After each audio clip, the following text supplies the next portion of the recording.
Home minister గారు meeting వెళ్ళాం, నేనే స్వయంగా మాట్లాడాను, కొన్ని పాయింట్ ట్రై చేశాం. ఆ పాయింట్లో కొన్ని పాయింట్లో ఒక ముఖ్యమైన పాయింట్ కార్యదర్శి లేవనెత్తారు.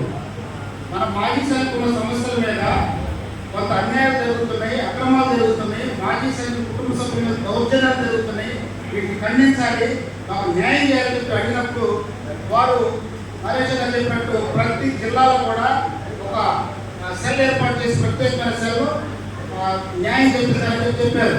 జరగలేదు. దయచేసి ఎస్పీ గారి దగ్గరికి వెళ్ళి ఏర్పాటు చేయించే బాధ్యత ప్రెసిడెంట్ గారు తీసుకోవాలన్నారు. ఖచ్చితంగా తీసుకుంటా సార్, కానీ ఎస్పీ దగ్గరికి వెళ్తే నేను జిల్లాకు పరిమితం అవుతా. యాజ్ ఏ స్టేట్ ప్రెసిడెంట్ మళ్ళీ హోమ్ మినిస్టర్ దగ్గరికి వెళ్తాను. ఖచ్చితంగా